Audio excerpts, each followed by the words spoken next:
Have you ever felt a worried thought repeat itself in your mind like an uninvited guest? Especially in the quiet hours of the deep night, I've seen this so many times through my experience with meditation students over the age of 60. I want you to imagine this. That thought is not you. Welcome to my channel, Buddha Essence Wisdom. If these shared words bring value to you, please subscribe to my channel to support me in making future videos. The secret is, when that notion appears, don't fight it. Just gently name it, this is worry, or this is judgment. This simple act of labeling immediately creates a priceless space. You are no longer identified with those chaotic streams of thought. Instead, you become a calm observer, witnessing them pass by. This is the first step to reclaiming control of your mind. We've learned how to label passing thoughts. But what about the bigger things? When you look in the mirror at this age, I want to ask you, what is your biggest fear? Is it the loss of health, the loss of the image I once had? I have seen many meditators suffer because they cling to the glories and physical strength of their 40s. The wisdom of anatta or non-self is not something to be feared. It is liberation. It teaches that your self is not the body or the shining achievements of yesterday. When we let go of the clinging to a fixed self, to what I used to have, we find boundless serenity. True peace comes when you accept who you are right now, a beautiful and natural change. Now let's talk about how we put this into practice every day. In our lives, especially after walking a long path, the mind often accumulates countless experiences, joys, and also regrets. This is like an attic that hasn't been tidied up for a long time, full of dust and old belongings. Mindfulness is precisely the ultimate broom that we need. I'm not talking about sitting in meditation for hours, but about simple awareness in every moment. Have you ever been angry about something that happened last week? That anger is the dust of distraction. Mindfulness is simply recognizing the rising anger and whispering to yourself, "This too shall pass." When you can do that, you have loosened the control of that affliction. It's like you are holding a rope, but you are not gripping it tightly anymore. That is true freedom, not running away, but meeting life with a light mind, unhaunted by the shadows of the past. We've talked about tidying up the attic of the mind, but how do we find refuge when the storm of thoughts hits? Many people, especially at our age, often turn to external things like news, coffee, or screens to try and soothe anxiety. But I have good news. Your safest place is always right here, right now. That is the breath. The breath is the anchor that the Buddha taught. Try it right now, whether you feel stressed or anxious about an upcoming appointment. Stop for a second. I invite you to close your eyes. Inhale very slowly and exhale very deeply. In the very moment you become aware of that breath, you have cut the cord to the chaos. The breath is the home you can return to anytime, free and always available. It brings you back from the past and the future to the present, where all true peace resides. We have discussed the tools for sweeping the mental floor, mindfulness, and the breath. But what good is sweeping if we keep tracking mud back into the house? Clarity. True clarity is not just about cleaning up the old mess, it is about prevention. Think of the Buddha's teaching on sila, or ethical conduct. This means practicing right speech and right action. I want you to consider how much mental noise is created not by old memories, but by regret over something you said too quickly yesterday, or a conflict you created unnecessarily. That regret That shame that is fresh mental clutter, sticky and heavy. By adhering to sila, by choosing kind words and honest actions, you eliminate the very source of future regrets. You are not just cleaning the attic, you are closing the door against the forces that would make it messy again. This foundation of ethical living creates the deep, quiet confidence I know you seek in your later years. We live in a world that praises noise and constant activity. The moment the TV turns off or the car radio goes silent, many of us immediately reach for something to fill the void. But what happens when you invite true silence? I'm not talking about just your morning meditation sit. I mean practicing noble silence, intentionally creating pauses throughout your day. Before you rush to respond to an email, before you jump into a phone conversation with a friend, let there be a breath, let there be stillness. This stillness nurtures the profound skill of deep listening. It is the ability to hear not only the person across the table, but more importantly, the quiet, wise voice inside you. When you practice deep listening, you move away from reactionary habits and respond from a place of genuine wisdom and clarity.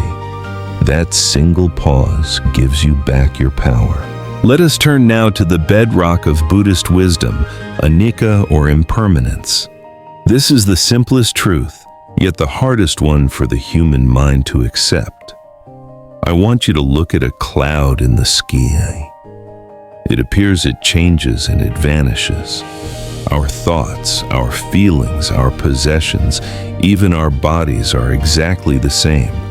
They are all temporary. I often tell my students the deepest root of our stress, our anxiety, and even our grief is our insistence on holding on to things that are already in motion. We cling to youth. We cling to a past financial state. We cling to a feeling of joy, desperately hoping it will stay. But the moment you fully recognize that everything is changing, you give yourself permission to release the grip. This is not pessimistic, it is profoundly liberating. When you accept the flow, you stop struggling against the current of life. Before we can truly find clarity, we must acknowledge the battlefield we are currently living on, the chaos of the modern mind. I'm speaking directly to you who are navigating this world over 50. You saw the world before the internet, before the constant notifications, before the 24/7 news cycle. Today, our brains are simply overwhelmed. It's not just the external news. It's the internal pressure to keep up, to scroll, to process that endless flow of information.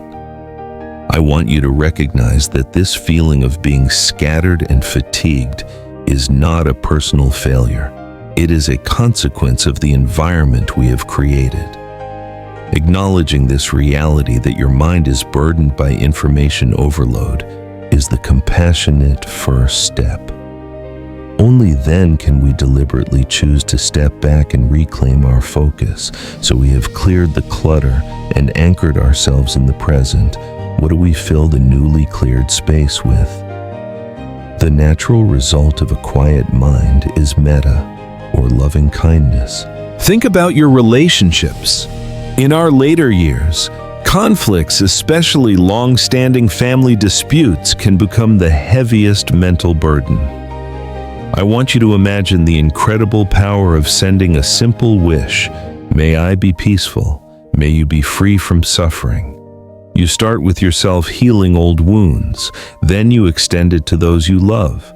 But the real breakthrough comes when you extend it to someone difficult, perhaps an old coworker or a challenging family member. This is not forgiveness. It is the radical act of transforming internal conflict into compassionate understanding. When you wish peace upon another, you are the first one to receive it. We have explored the chaos of the modern world, the inevitability of change, and the foundation of ethical action. Now I want to give you the most practical moment-to-moment tool for transformation, the mindful pause. For many years, we have been conditioned by the mantra, faster is better, faster response times, faster service, faster decisions. This conditioning has created a deep subconscious panic. The moment a stimulus hits a flashing email notification, a sharp word from a loved one, or even a sudden pain in the knee, we immediately react. We are living on the edge of a hair trigger, perpetually pulled along by momentum. But I ask you, how much wisdom resides in that split-second reaction? Very little. The space between the stimulus and the response is where your true freedom lies. The mindful pause is not about stopping life. It is about reclaiming the power of choice within it. I call these moments the windows of awareness. Think of your mind as that attic we spoke of, crowded and often stifling. A pause is like opening a small window, letting in a single, fresh, cool breeze of awareness, just enough to clear the smoke before you act. I want you to imagine this. You receive a frustrating email from a former colleague or perhaps an adult child. The blood rushes, the fingers hover over the keyboard, ready to type a sharp, justified defense. Have you ever regretted hitting send in that state? I certainly have early in my practice. The regret from a moment of hasty reaction can create weeks of internal mental clutter, violating the principles of Sila we just discussed. This is where the pause intervenes. Before you type, before you speak, before you pick up the phone, pause. Take one slow, conscious breath. Inhale deep wisdom, exhale old habit. That simple 1-second breath breaks the chain of automated response. It allows the thinking mind, the compassionate mind, to catch up with the reactive mind. The power of this technique is particularly profound for those of us in the second half of life. We are now the elders, the mentors, the wisdom holders. Our words carry greater weight, and our relationships often require deeper patience.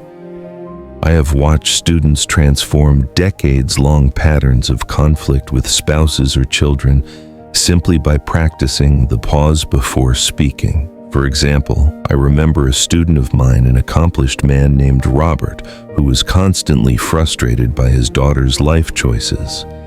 Every conversation was a lecture ending in silence and estrangement. We worked for months on this one thing, the pause. He started by pausing before he answered her phone calls, just one breath.